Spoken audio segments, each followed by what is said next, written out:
evil lurks in the hearts of men. The shadow knows.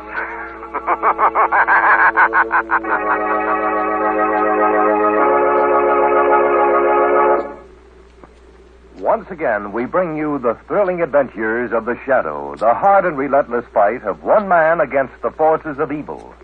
These dramatizations are designed to demonstrate forcibly to old and young alike that crime does not pay.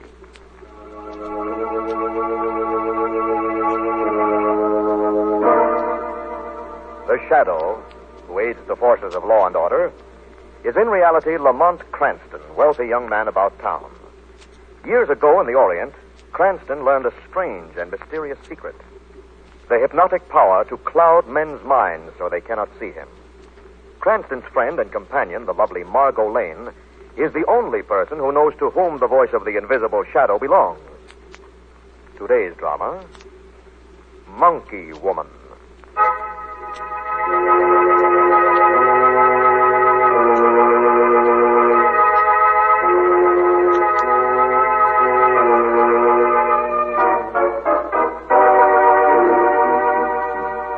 Mrs. Teresa Kimball was that aged, wealthy eccentric to whom the press always referred to as the Monkey Woman.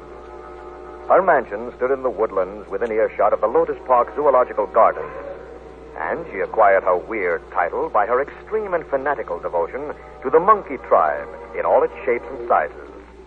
This obsession brought her only pleasure until one windy night in late April. She and her companion of years standing, Miss Lottie, were closing the drapes against a sudden chill. After 7, you know. She's late for dinner. Now then, Lottie, the girl's barely 20. Have a little patience, won't you? Patience, indeed. I've little or no patience with her, and I won't pretend I have. Frankly, I think it's downright nonsense, you having a French war orphan living in the house this way. Do you, Lottie? I do, indeed. You know nothing in the world about her background, and from my observations, it's none too desirable. Oh, don't be a fool. I don't like her ideas, I tell you. She's got a head stuffed with nonsense. She's a young girl who enjoys life a little. Personally, I like it. I'd scarcely want another gloomy face around the house. If you're referring to me, Miss Teresa, I'll have you know that I'm proud of being a respectable woman with some sense of... And listen to them out there. Just listen. I can hear them well enough. Only too well. They've been carrying on that way for the past hour. If you ask me, it's an outrage to have that zoo so close to a civilized town. Oh, really, Lottie? You're a trifle ridiculous. You don't like Colette and you resent the animals. I'm too sensible a person to waste affection on... Oh, you're too much of an old maid to tolerate any creature with any vestige of life in it. Stuff and nonsense. If you listen very closely, you can hear my friends chattering to each other. Where my nerves are shreds. The monkeys are the worst of the lot. Oh, how can you? Really, how can you, Lottie? When you look at them so little and cunning. Little and cunning? Ye gods, I've seen some over there as tall as a man with faces meaner than sin. Oh, how silly you are. The big ones are like the little ones. They're just overgrown babies. What's that? It's just someone at the door, Lottie. Probably Colette. Who's there? Mrs. Kimberlin, please. Well, who is it, Lottie? It's a man. Well, just give him his tin. Show him in. Evening, Mrs. Kimberlin. Oh, it's you. Well, this is a real pleasure. Lottie, this is Mr. Palmerston. He's the head keeper in the Lotus Zoo's monkey house. How do you do? I do well enough, but I wish you'd do better and keep that menagerie of yours from yowling its head off. They are a little noisy this evening, but I'm afraid they have a good reason for it, Miss Lottie. What do you mean? Now, there's no need for getting panicky. You can rely on the park guards. They'll retake him in no time. Retake who? The mammoth Congo ape we got last winter. The old man of Calamondo. He escaped about an hour ago while we were cleaning his cage. Crushed one of the guards pretty badly.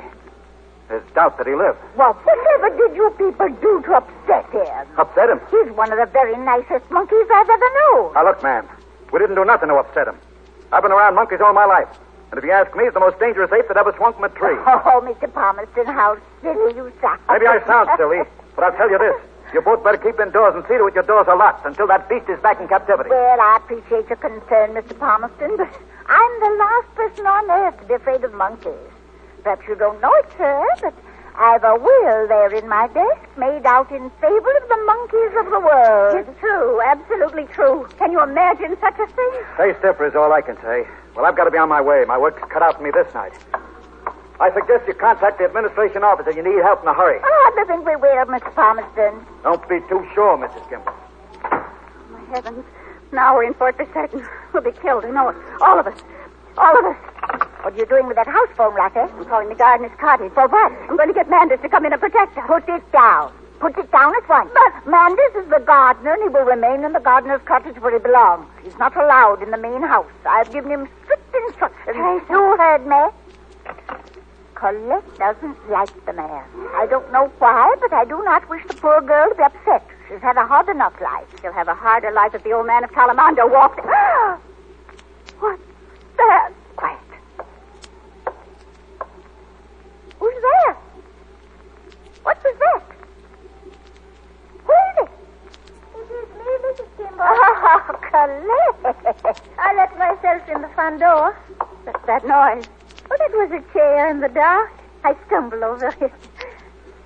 What's the matter? Well, nothing at all, my dear. You're a little late, aren't you? Oh, I'm so sorry. I was shopping. There were so many pretty things I could not leave. Did Miss Lane phone me? No. She said she was coming over this evening to talk to me about a job. She would call if she could not make it. Well, then she's coming. There was no phone call from Miss Margot Lane, was there, Lottie? None I know of. Well, then you'd better hurry upstairs and change, hadn't you? Oh, I would like to, but I'm afraid the dinner will spoil. You just hurry along. We'll wait. You are so kind to me, Mrs. Kimball. Oh, nonsense. Just get your move on. I was so afraid you were going to tell her about the escape, Lottie. And why shouldn't I have? Because she's young and imaginative. Might upset her, Lottie. She doesn't understand monkeys the way I do.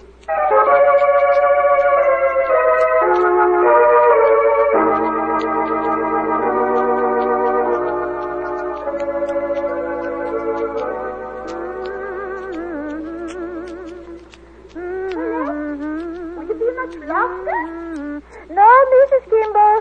Un petit maman. One butter. L'autre. Voila.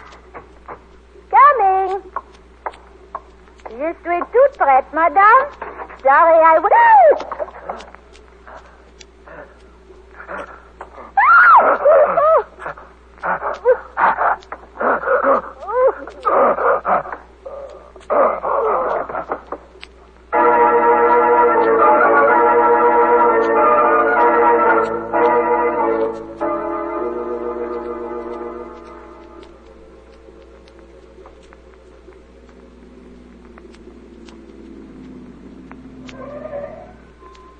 Well, here we are, Margot. Thank you, Lamont. I hope Colette remembers I was coming over. I hate to drop in unexpectedly.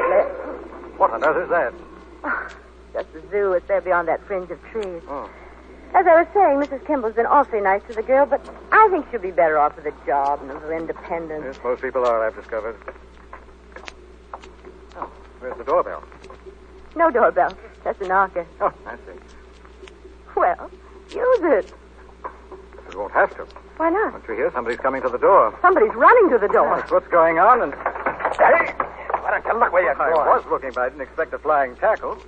Who are you, anyway? Excuse me, will you? Wait a minute. What's the rush? I asked you a question. Yes, who are you? What's it to you? This young lady happens to be a friend of the family.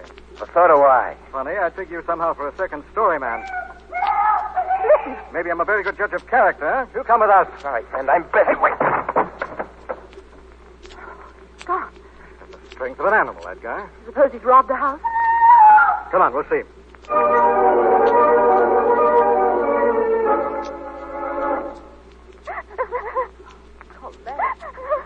Mrs. Kimball, what happened to her? I'll tell you what happened to her. Please, Lafayette. That great beast got in and strangled the life out of her. Beast? What sort of beast? An ape broke loose from that accursed zoo a little over an hour ago.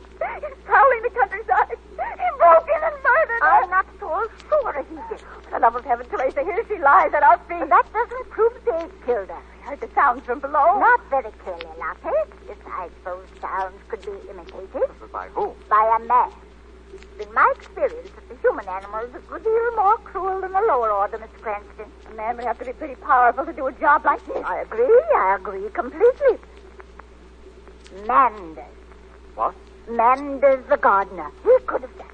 He's as strong as any beast I've ever encountered. But he wasn't even in the house. Just a moment. This Manders, Mrs. Kimball. Is he a chap with sandy hair and a jagged scar across his forehead? Yes, that's right. Then he was in the house. What? We crossed his path as we came in. But I suspect this had bitten him entering. Maybe that's the reason he was leaving in such a hurry. He didn't have a much sounder reason. At all events, the matter's quickly settled.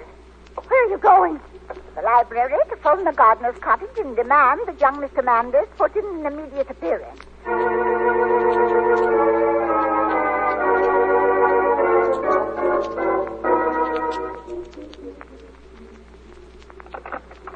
Hello? Hello? He hears that ringing out there. He couldn't miss it. Hello? Hello?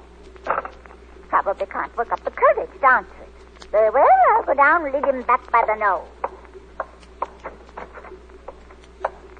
Well, now, will you look who's coming up the stairs? You certainly made yourself scarce, I must say. Now, listen to me. Colette is dead. Pretty little Colette. Somebody killed her. Was it you? Did you do it? Now, don't get the idea you can frighten me now. I'm not afraid of you at all. Not one little bit. Not one... Oh!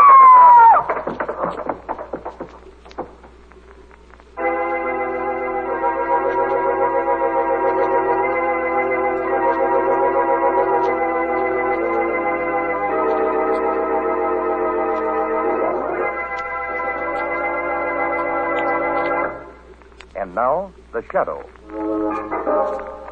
When the sound of the violence on the stairs reached the bedroom where Colette had been strangled, Lottie was too terror-stricken to move. But Lamont and Margot dashed out into the hall. They saw nothing at first. The landing was deserted. And then Margot saw something lying in a broken heap at the foot of the stairs. Lamont, look. Mrs. Kimball. Mrs. Kimball. Lamont, something terrible has happened.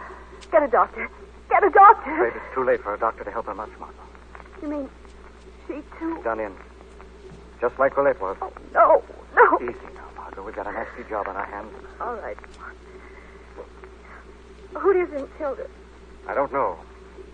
The same hand committed both murders, of that I'm sure. You think it was this Manders? Possibly. And just as possibly the ape? Except for one rather contradictory circumstance. What's that? If you notice, the windows of Colette's room are all closed and locked. Which means that if the ape entered that room, he entered it from within the house. Seems hardly likely to me. Me either. Then Manders looks like the guilty man? I haven't decided about that yet, Margot. But I have decided about this. What? It's high time the Shadow paid a call on our muscle-bound friend. Yes, but where will you find him? Very probably out there in the gardener's cottage.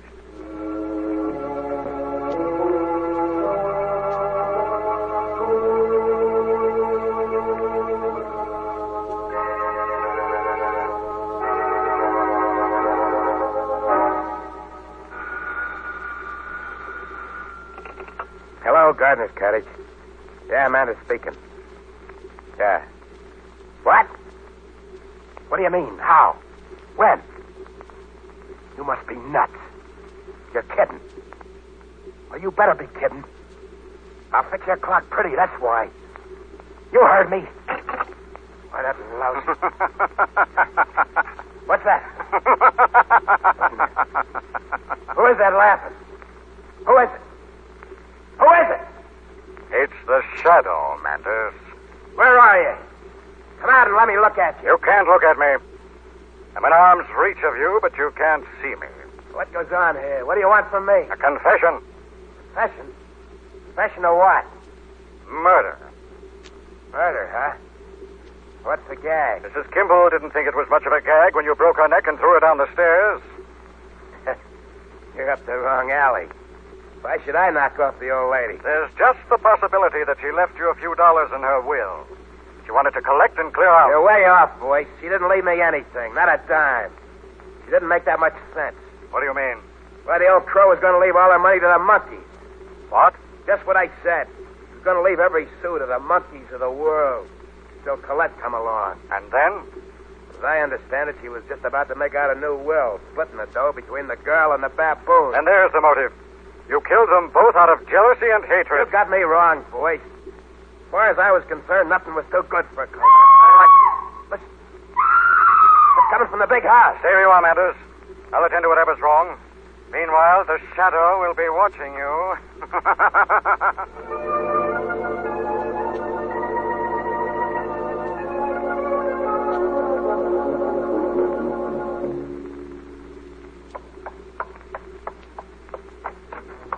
Come on. Those screams, what happened? Lottie. Where is she? My heart. What happened? She went down to the kitchen to get me some coffee. I was just about to switch on the light when I heard a noise behind me. There he was. Who, Lottie? The old man of Calamando. Broad as an ox with a face that could scare the evil out of Satan. What did you do? I screamed and heaven was with me. The suddenness of it frightened him. He went out through the window in one wild jump. You definitely saw him? Oh, this is a death sight. Obviously, it's time we got in touch with the zoo officials. It is indeed, sir. There's a phone here on the second floor, isn't there? It's down the hall in the library. Yes, sir. It's an inside room, isn't it? No windows, I mean? No, sir, it has no windows. Good. I want you to lock yourself in there and stand by for any calls from the zoo officials. Yes, sir. And don't budge out until we get back. Where are you going, sir? Miss Lane and I will drive over to the park headquarters. Oh, you're not going out there in the dark, are you, sir? Afraid we have to, Lottie. This is all the earmarks of an emergency.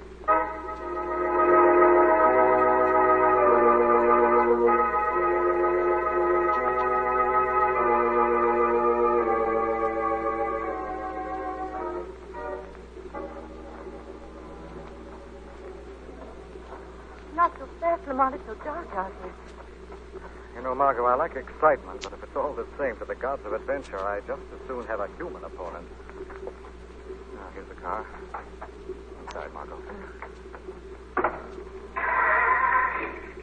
Lamont, wait. What's the matter? I saw him. What? Who? I saw him. I know I saw him. The old man of Calamando? Yes. He's scaling the wall up to the second floor balcony. You're certain? Absolutely. Lottie's in that second floor library. Come on. What's that? Look. It's the third floor window. Miss Lottie! Miss Lottie! It's not Miss Lottie, it's Manders. Manders? Yes. See, there's his shadow against the pane. He's fighting with someone. Someone is with the ape. With the old man of Calamando. See, there's his shadow now. Lamont, look! He's picked him up! Manders! He's swinging him over his Manders, head! look out! Manders! Come on. Manders! Manders. Manders, we're here to help you. No good. I'll finish. Let me alone. Listen. I want to tell you. Tell us what? Blueprint. Blueprint. In study. Dad.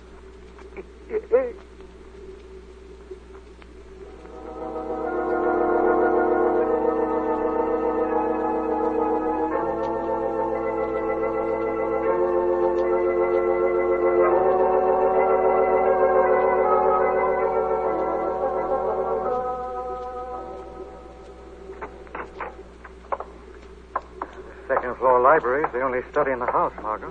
This is where Miss Lottie was waiting for him. The ape must have gotten to her first. Now, here's the desk. And the blueprints. Blueprints of this house. Look, see, the rooms are all marked. Dining room, second floor library, Teresa's room. Look at this. Cousin Lottie's room. Cut? Cut? I never knew Lottie was a member of the family. Oh, now you know it. It's quite a surprise. Yes, here's another one. Cast your eyes over this. It's a blueprint of the floor plan of the cellar. Yes? You see here? There's a whole section of that extends underground for 100 feet beyond the boundary of the rear wall. Yes, you're right, there is. Well, what do you guess is down there? Couldn't say, Margot. The shadow is free to take a look.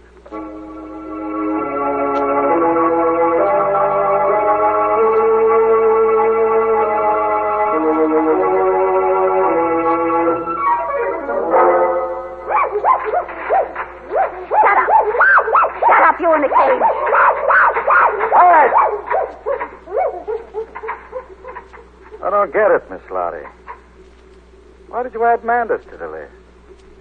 Hadn't there been enough murder to suit you? He died hard, didn't he? The bloody business, wasn't it, Palmerston? Plenty. What's so good about that? Why did you hate him? I didn't hate him. I loved him, Huh? and I thought it was mutual. I didn't realize he was playing me just so he could sneak into the main house to see Colette. He told me he loved me. He made me think so. You believed he loved you? Why not? Is that so impossible? I thought he was all mine. That all I needed was money. And he belonged to me forever. And when I told him over the house phone that I'd engineered Colette's death, I knew right away he'd been deceived. That he was my enemy. And that he'd get me for killing her. Because she was the woman he loved. All right, so okay. You got the skits the hard way, and it's all done. Yes. You can take your money and go. Here, all the cash I have. $1,000. Don't strip yourself, Miss Lottie. I'll trust you. Don't trust me. Take what's yours, Thomas. What's mine, Miss Lottie? You ain't got to give yet. Explain yourself more fully. I'm not unreasonable, lady. But as the only living member of the family, you'll come in for a nice couple of million. And I think, considering my efforts with the ape, I should come in for a 50% split. Too bad you said that, Thomas. However, if you'd like to take the $1,000 and go, I'd be willing to overlook it. Do me no favors. I've taken a big chance here, Lottie. I've emceed every murder with my own hands. Yes. And what did you actually do? You took the ape out of the cage and speared him at gunpoint. I could have done that, too. Only you didn't know it. But I know it now. Miss Lottie. What are you doing? Opening the cage. The old man of Calamando needs exercise. Come back. Get back. My gun. You'll find your gun in his holster, sir. I took the liberty of removing it. No. Yes. This is it. You're in my hand. I wouldn't try running. He's quicker than a tornado. You have a kind of choice, Palmerston. You can rush me or wait for the ape to rush you. It's an ugly choice. A bullet or a hug from our airy lad here. No, please. Please, stop him. Stop him. What's that? I'll take that gun, Miss Lottie. Now then, back. Get back, old man of Calamando. Back. What is this? Who are you? I am the Shadow, invisible to your eyes, but here to serve the ends of justice. Oh, whatever you are, you saved my life. I've saved it, Palmerston, only to accuse you of murder. Get back, old man. You don't understand, boy. I did nothing. I was only following her orders. You rotten liar. Silence. The plan was yours, Miss Lottie. You've been content for years thinking that Miss Teresa's ridiculous will, bequeathing her money to the monkeys of the world, could easily be contested and broken when she died.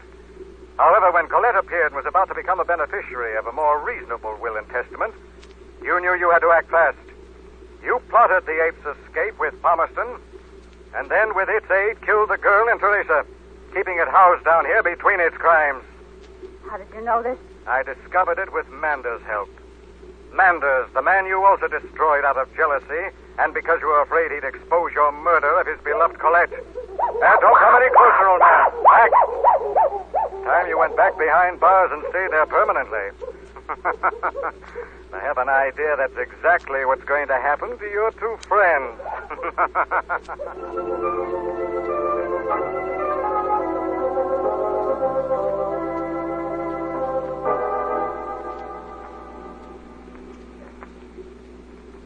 You know, Lamont, it makes me a little ill to think of the cruelty of that animal. Don't be ill, Margot. The old man of Calamando was never expressing cruelty. He wasn't? No, not at all. He was expressing a kind of primitive love when he squeezed the life out of his victim. Really? Really? He loved everything except a man with a gun. Whatever he loved, he killed. That's love? Early primitive love. When it's improved a little down the age. More than a little, milady. More than a little.